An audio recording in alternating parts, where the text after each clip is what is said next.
Be warned, this story may shock you, disturb you, frighten you, horrify you, give you nightmares, or all of the above. This was a very scary experience for me, and it all happened on a cold, snowy night. I was planning to cook something hot for dinner that night, it being unnaturally cold for a late October evening. I had a small fallout with my mother-in-law a few hours prior, and my husband had just come home. I went to the front door to greet him, but I discovered his face donned in an expression of fury, and no sooner had he seen me that he started accusing me of being disobedient to my mother-in-law, despite the fact that I was, quote, the obedient wife. I told him that I had had my own reasons for arguing with Mrs. Amber, but he wouldn't listen to me. For whatever reason that prevailed above all else, he grabbed me by my arm, dragged me to the back of the apartment, opened the large window to the balcony, and shoved me outside. "Please, open the door. Please forgive me. I'm freezing." My limbs gradually lost all sensation, and I began to feel faint. My name is Alice, and I'm a 28-year-old office worker. I lived with my husband, Talon, who is 12 years older than me. My husband and I sometimes have differences of opinion, probably because he is so much older than me. But we have always been able to talk things out and understand each other. For the 3 years that we'd been married, we didn't have some very big problems, but one could say we were one of those couples who fought a lot more compared to most others. But the event I'm about to tell you about marked the end of our relationship, and allowed me to discover something completely unexpected about myself. One day, my husband suddenly proposed that my mother-in-law, Mrs. Amber, move in with us. My mother will be moving in to live with us tomorrow. Wait. You've got to be kidding, right? I'm serious. Get the house ready for tomorrow, okay? Prepare for... Wait, what? Tomorrow? You're moving too fast. Slow down and use simple words so that I can understand you. Oh, just shut up and do as I tell you, woman. My husband is not usually a domineering man. In fact, he's quite the opposite. One of the traits that made me fall in love with him was his willingness to compromise on lots of things. My curse is that I'm pretty picky about lots of things, and I doubted I would find anyone to marry because of this trait of mine. But nope, Talon proved me wrong big time. He was quite literally the man of my dreams, and that caused me to confess my feelings for him. But this time, he was really trying to get me to obey him. I'm personally not a very strong person, but I'm very outspoken when it comes to crookedness or unreasonableness. Hey, that's not the way to ask someone to do something, is it? If you were asked to do the same thing by me, in exactly the same manner, telling you to just shut up and do as I tell you, would you say yes? My husband stammered in response. Okay, you got me. So the real reason why she's moving in is because...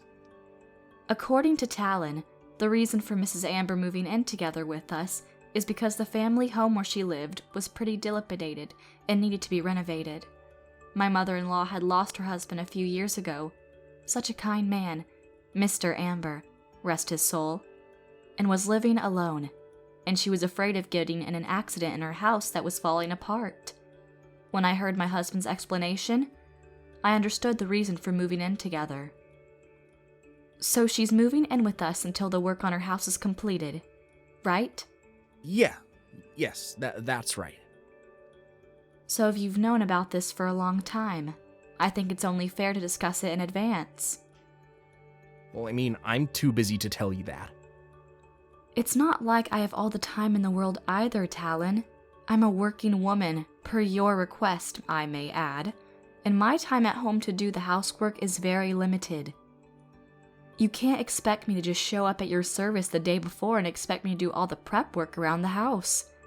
All right, I get it. You want me to help you. Is that it? All right, fine. I'll help you. Happy now? Of course you have to help me. I wondered why my husband was so overbearing from the beginning, when I would have understood if he had just explained the reason for Mrs. Amber moving in with us from the beginning. But this cohibition was what enabled me to ultimately discover a side of my husband I did not want to meet. When I came home from work the next day, my mother-in-law was there. "Oh, Mrs. Amber, welcome. I do hope you make yourself at home for the short time you'll be staying with us." "Alice, honey, where the hell have you been?" I was puzzled by my mother-in-law, who glared at me without saying any greeting words as soon as I came home. Where have I been? Why, I was at work, of course. Is something the matter? Then, my mother-in-law sighed deliberately. "What were you thinking? Never even offering to pick up the master's mother to take her home?" "I'm sorry about that. I wanted to greet you properly too, but Talon only told me about you moving in to live with us last night, and I can't take a day off work so suddenly." So Talon was right. You really are a terrible wife.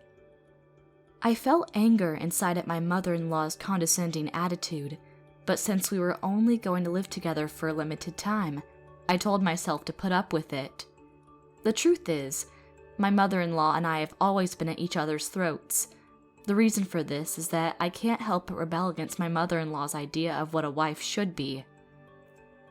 Her views on a perfect wife were so old-fashioned, and they never married well with my current lifestyle.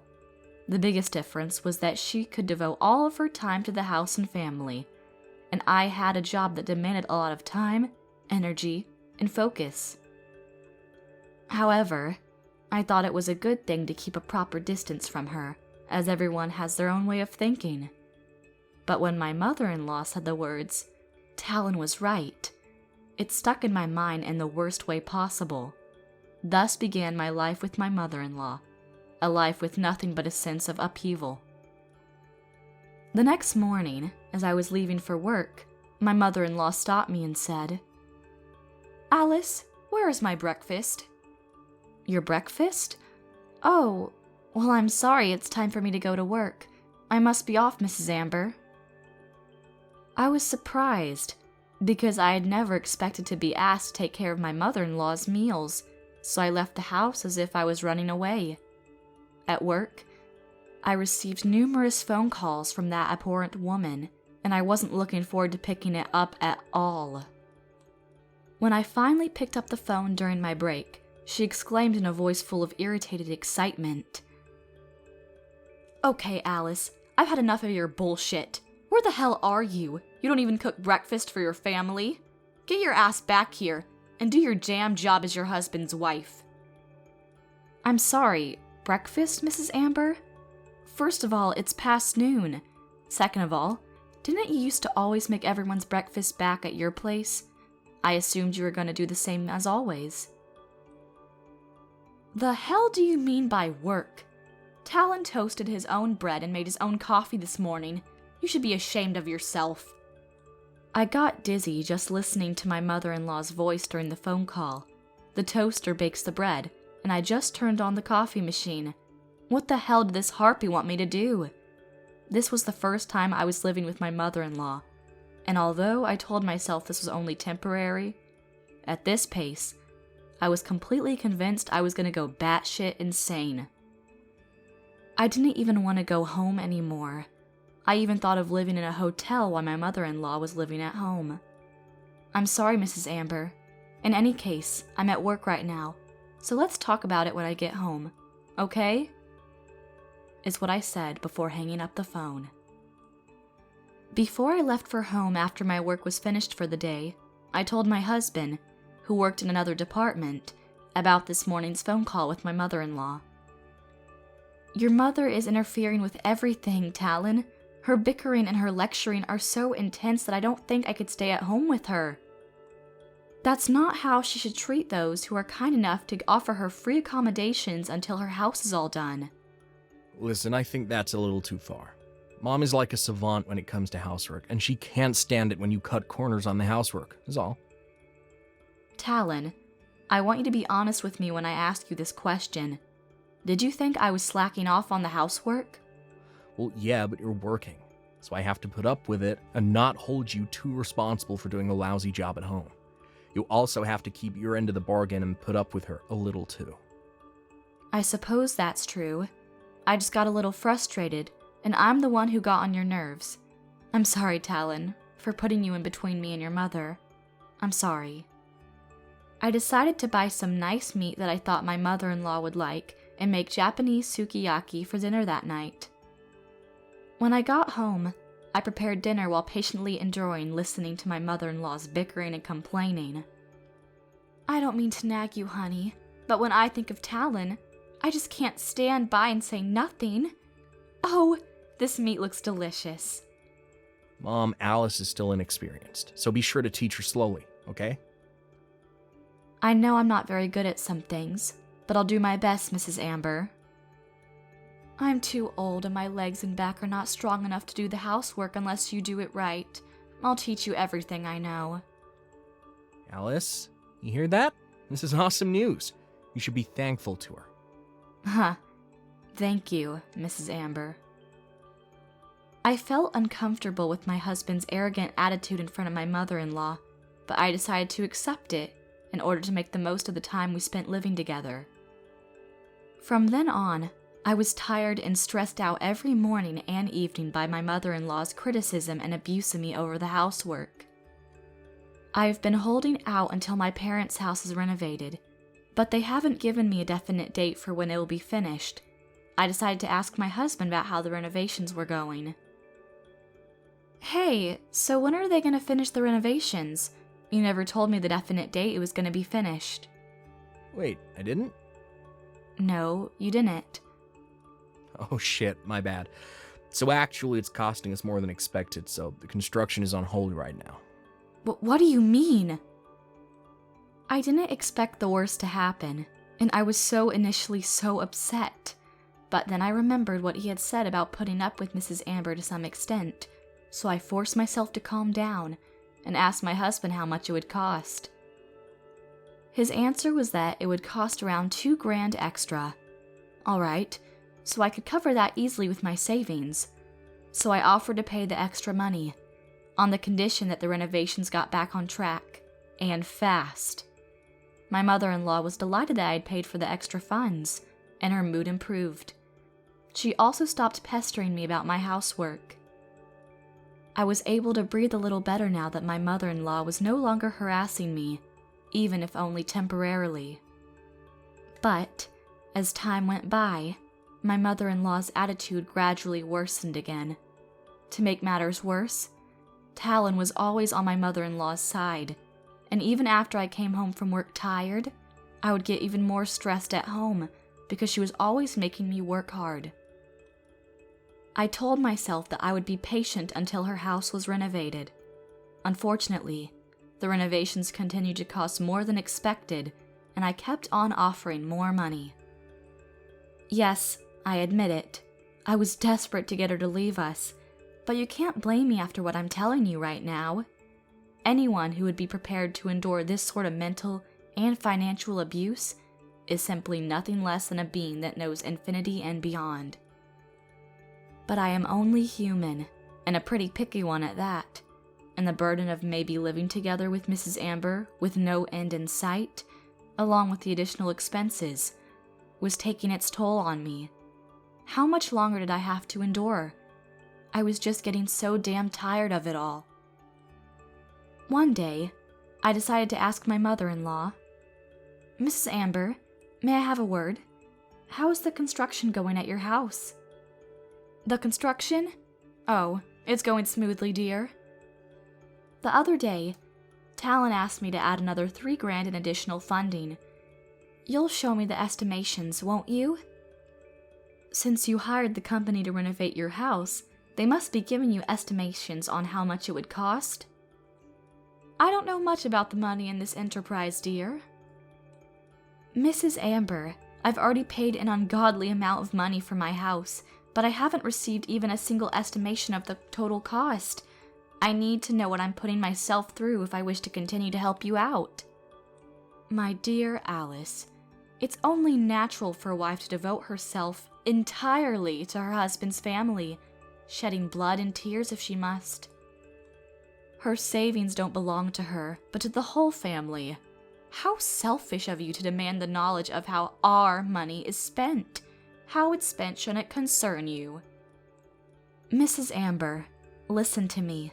What you're saying is complete and utter bullshit.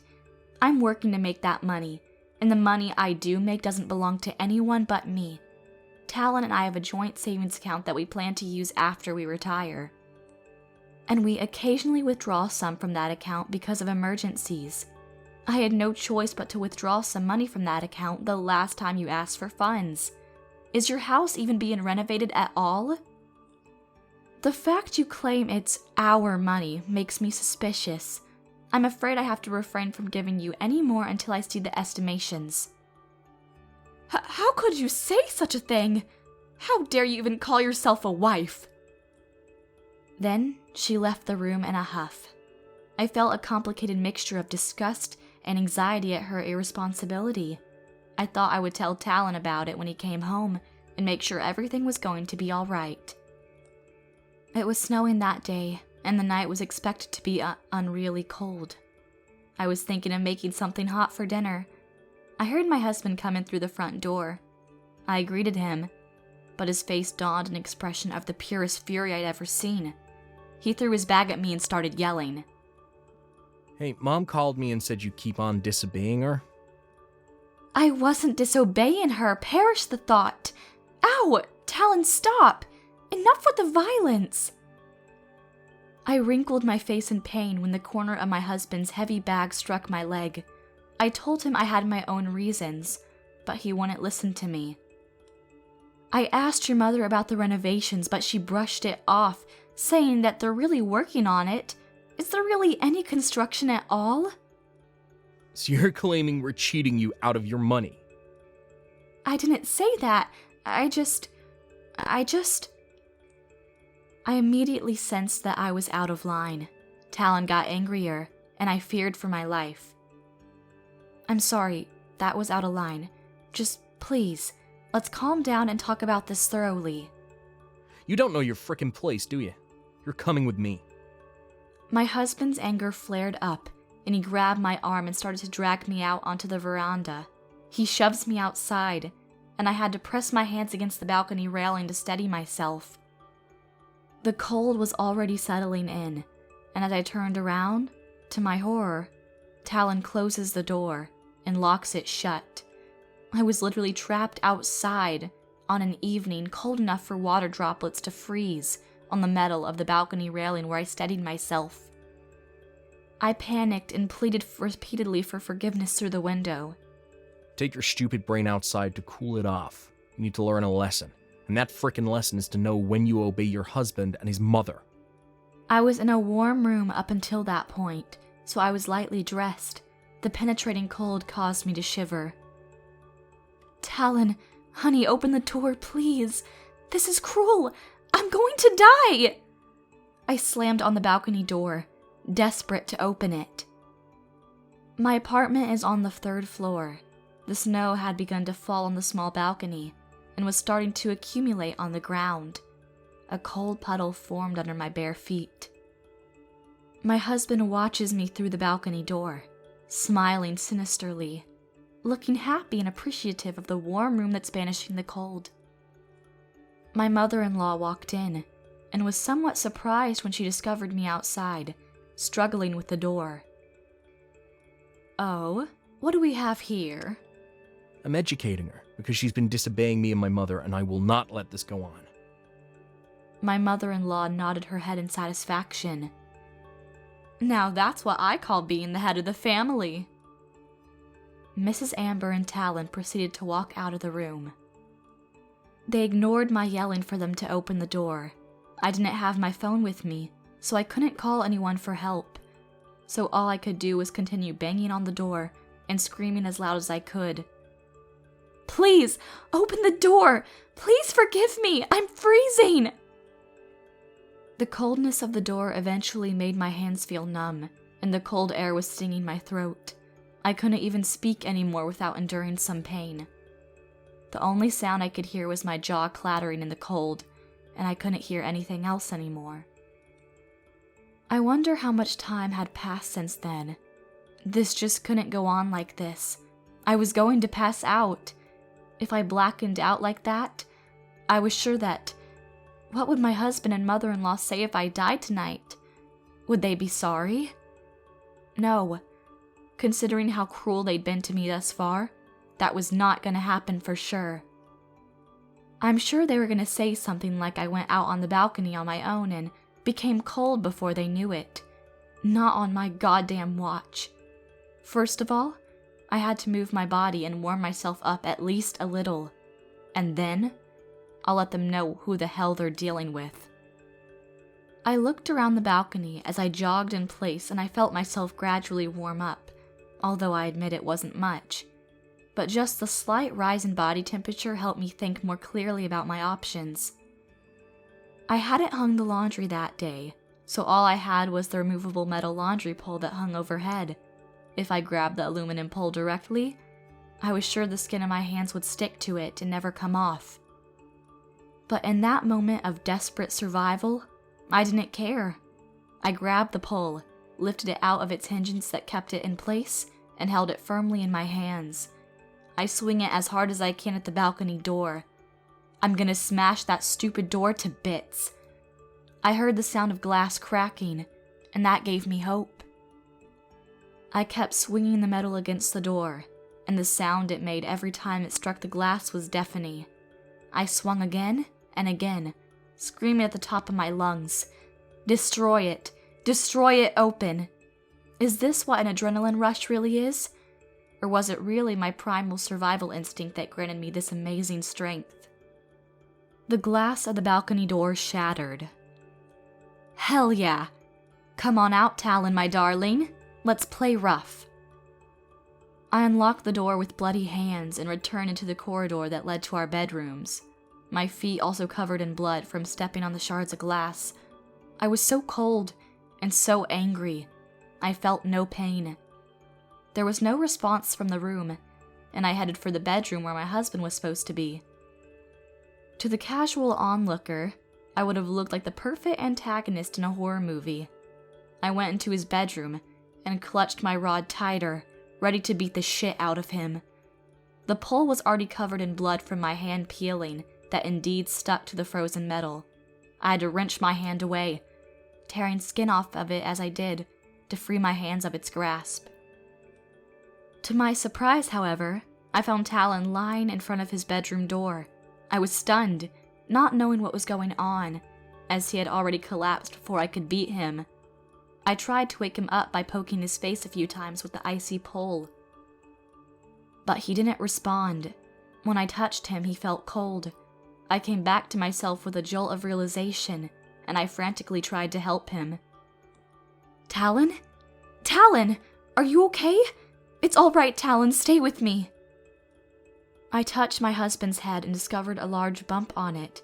He must have fallen down the steps leading up to a storage room, hit his head and lost consciousness. He was wearing light pajamas and was unconscious, so his body felt cold to the touch. As I was panicking, my mother-in-law came out of the shower. "But what are you doing, Alice?" "Mrs. Amber, Talon is..." "Hey, don't you dare take another step. I'm gonna call the police. Or better yet, I'm calling an ambulance." My mother-in-law looked horrified at the sight of me and went to call the police. That's when my husband groaned. Ugh. "Oh, Talon, thank goodness you're okay." Holding the back of his head, which seemed pretty sore, my husband tried to sit up. He winced as he did, and I stooped down to help him. As I did, he looked at me in front of him for the first time, and screamed in sheer terror. My face was swollen with acute frostbite, and my bloodied limbs donned countless shards of sharpened glass. He looked at me as if he had seen a monster, which by this point was pretty much exactly what I was. Only now, in my rational mind, without the survival instincts and the adrenaline rush, did I realize how truly horrifying I may have looked. I didn't know about my face, but my hands, legs, and feet were more than enough to give me a rough idea of how similar I appeared to a deranged psychopath. The sirens of police cars overlapped with my husband's screams as he tried to scamper away deeper into the apartment. The police officer who arrived at the scene first was taken aback by the devastation he had caused. "Officer, thank goodness you're here. Hurry up and arrest that woman." This is the place that reported the incident, I assume. "Yes, that's right. She beat my darling Talon." "No, I didn't do anything." We also have reports from your neighbors around the vicinity here, consisting that Miss Alice here was kicked out onto her balcony and started screaming in panic. Wait, what? I found out that people around the neighborhood had made several calls to the police because of my grief-stricken screams on the veranda, as well as the rampage that followed. I'm sorry, Alice. Whatever it is that I did, I'm so sorry. Just please leave me in peace and rest well in heaven. My husband still treated me like I was a spirit from the afterlife, and I remembered what he had done to me. "Don't let me become a Buddha without my permission." Suddenly, my vision started to get blurry, and I collapsed to the ground. I had injuries all over the place, and the loss of blood had apparently been more substantial than I had thought, and I passed out. I was rushed to the hospital by the emergency medical team. I was hospitalized for my injuries and fatigue. The abrasions on my hands and the glass injuries on my feet were worse than I had expected.